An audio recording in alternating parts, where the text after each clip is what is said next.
Luc Jacquet dans son World Tour de promotion de j'allais dire la marche de l'empereur, de l'empereur.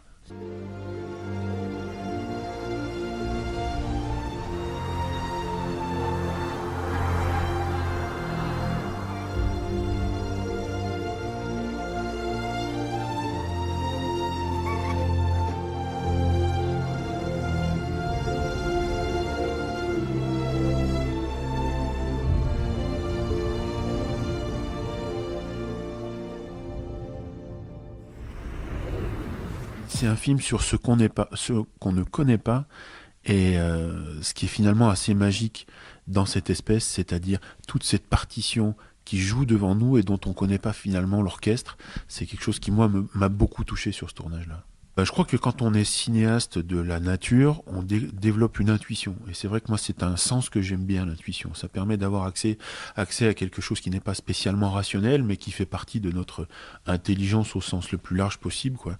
Et c'est vrai que, moi je le sens, hein, mais tous mes camarades qui travaillent avec moi, on a vraiment, effectivement, l'instinct du moment où la préscience dit, il y a quelque chose qui est en train de se passer là ou là, où il faut faire, voilà, ça c'est clair que c'est comme des musiciens au fond, on développe un sens peut-être un peu particulier. Il y a plein de gens qui me disent mais tu t'ennuies pas quand tu restes sur la banquise comme ça pendant 10, 12 heures à attendre. Non, on s'ennuie pas parce qu'on est en connexion avec une espèce qui est là à côté de nous, qui vit sans aucun phare, hein, à livre ouvert, et on se met à rentrer dans un rythme qui pour moi est le plus grand bonheur qu'on puisse imaginer. Vous rentrez dans un rythme qui est naturel, il n'y a pas de contraintes extérieures, vous êtes juste soumis à l'attention que vous allez avoir par rapport aux scènes qui vont se dérouler, et tout ça, je vous assure, vous amène dans un mood, pour parler français, qui est vraiment extraordinaire, quoi.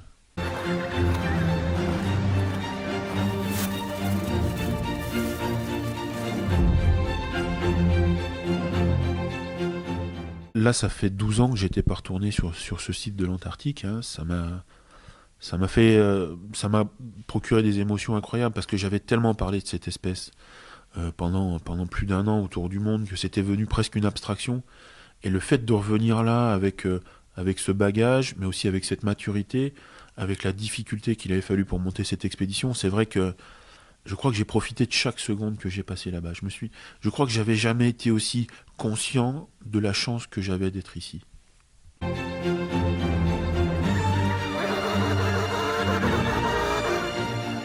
Alors je pratique le chant, alors manifestement avec un très fort accent français parce que j'ai l'impression que ça les faisait un peu marrer, quoi. Mais c'est vrai qu'ils ont un petit cri de contact comme ça pour ils ont le je vous l'ai fait, hein, qui est finalement des cris qu'ils échangent en permanence, et c'est vrai que ça nous permettait d'établir un contact avec eux, et l'impression de parler un peu le manchot aussi, mais bon, je m'en vante pas trop quand même. Est-ce qu'ils m'ont reconnu? Je pense pas. Quoique j'en sais rien, mais c'est vrai qu'il y a des animaux que j'ai vus. Moi, le premier voyage que j'ai fait là-bas, c'était en 91. Et il y a des animaux que j'ai vus, que j'ai recroisés chaque fois. Ça veut dire il était presque aussi vieux que moi, quoi. Et ça, c'est quand même troublant que d'avoir ce sentiment de rencontrer des vieux amis.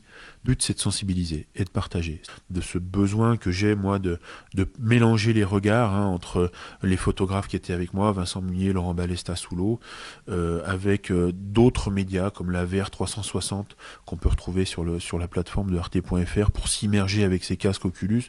Je crois qu'il faut multiplier les points de vue quand on a quelque chose d'aussi fascinant pour arriver à amener le spectateur à toucher la réalité du doigt.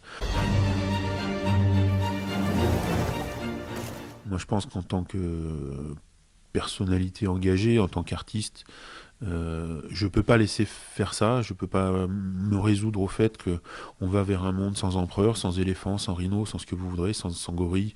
On a parlé très récemment de la disparition des grands primates, des grandes forêts. Euh, on dit pas ça pour on dit pas ça pour embêter le monde. On dit pas ça pour empêcher d'être créatif. On dit pas ça pour empêcher la société d'aller vers le progrès.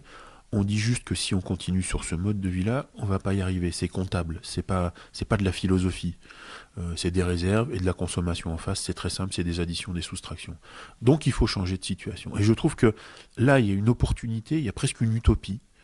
De reprendre notre société, de la remodeler, de faire appel finalement au meilleur de l'homme, qui est la créativité, qui est la solidarité, qui est l'intelligence, qui est la technologie. On sait faire aujourd'hui de l'électricité avec rien, avec du vent, avec du soleil, etc. Il y a plein de choses.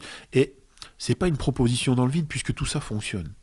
Et moi, la question que je me pose aujourd'hui, c'est Qu'est-ce qui nous empêche de faire fonctionner ça? Il y a une espèce d'aujourd'hui de tension très forte dans la société. Je crois qu'on est vraiment dans un moment de rupture. J'espère simplement que ça va rompre du bon côté et pas du mauvais côté. Je vous avoue que je suis comme beaucoup en état de stupeur.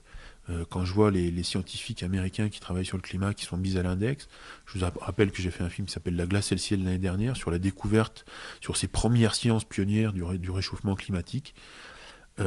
C'est inquiétant parce que ça rappelle effectivement de mauvais souvenirs. Ça me rappelle, moi, les autodafés de 1933 à Berlin. Ça me rappelle des choses comme ça. Et qu'est-ce qu'on fait? Effectivement, là, il y a un problème, quoi.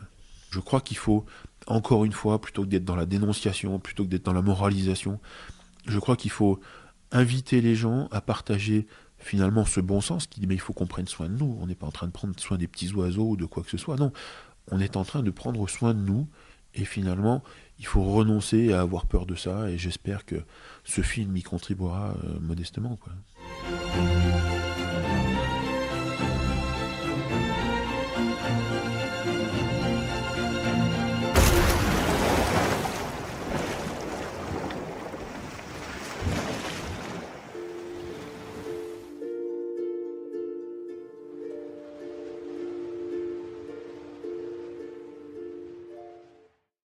Josiane et Josette, c'est mes deux prénoms préférés. C'est quasiment ce qui se fait de mieux sur la planète.